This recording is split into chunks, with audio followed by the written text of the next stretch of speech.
हरतालिका तीज व्रत कथा आरंभ करने से पहले मैं उन सभी महिलाओं को जिन्होंने इस कठिन व्रत को किया है अपने पति की लंबी उम्र के लिए सभी को मैं शुभकामनाएं देती हूँ। तो चलिए इस कथा को शुरू करती हूँ। पौराणिक कथाओं के अनुसार देवी सती अपने पिता के यज्ञ में अपने पति शिव का अपमान सहन नहीं कर पाई और उन्होंने खुद को यज्ञ की अग्नि में कूदकर अपने आप को भस्म कर लिया।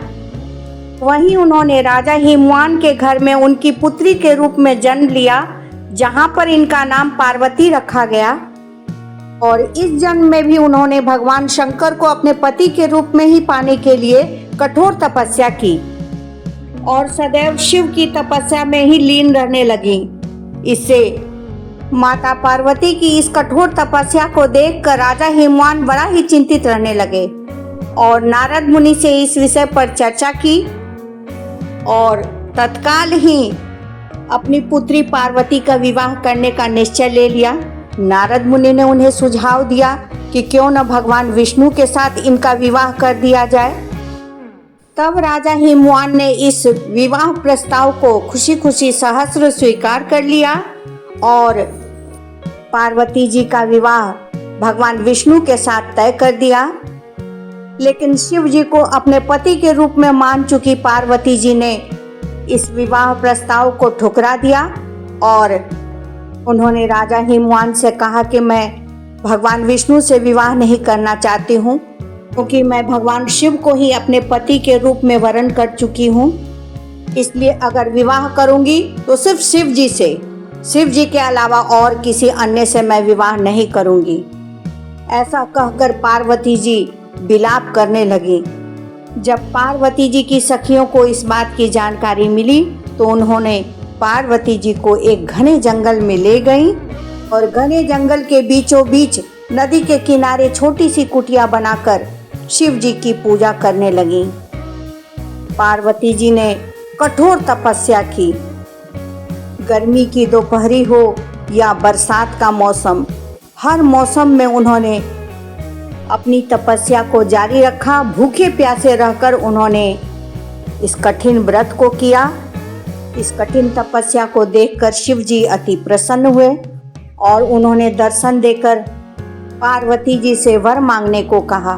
पार्वती जी ने कहा, हे प्रभु, हे शिव शंकर, यदि आप मुझ पर प्रसन्न हैं तो आप मुझसे ही विवाह कर लें और अपनी अर्धांगिनी के रूप में मुझे स्वीकार करें। तब पार्वती जी की ऐसी बातें सुनकर शिव जी मुस्कुराने लगे। भगवान शिव पार्वती जी की तपस्या से तो प्रसन्न थे ही, उन्होंने तथास्तु कहा और अंतर ध्यान हो गए।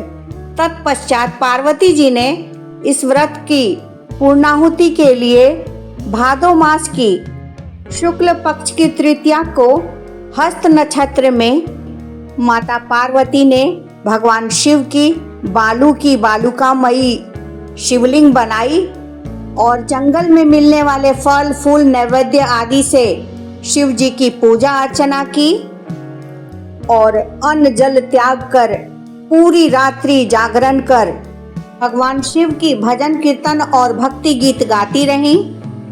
और दूसरे दिन सूर्योदय से पूर्व ही उन्होंने जो शिव जी की बालुकामयी प्रतिमा बनाई थी और सारी पूजा सामग्रियों को उन्होंने नदी में प्रवाहित कर दिया। उसके बाद ही उन्होंने अन्न का दाना ग्रहण किया। इस प्रकार उनकी ये कठिन व्रत संपूर्ण हुई और भगवान शिव को उन्होंने पति के रूप में पा लिया। तीज की इस कथा और मेरी इस वीडियो के विषय में आप क्या सोचते हैं? अपनी कीमती राय हमें अवश्य दें दोस्तों, ताकि हम जैसे छोटे मोटे यूट्यूबर्स को थोड़ा हौसला भी मिल सके। और हाँ दोस्तों, लाइक करने में बिल्कुल कंजूसी ना करें। तो चलिए दोस्तों, आज इस वीडियो में बस इतना ही। मिलती हूँ अगले वीडियो में एक यूनिक और रेयर वीडियो के साथ। तब तक के लिए अलविदा। Thanks for watching my video.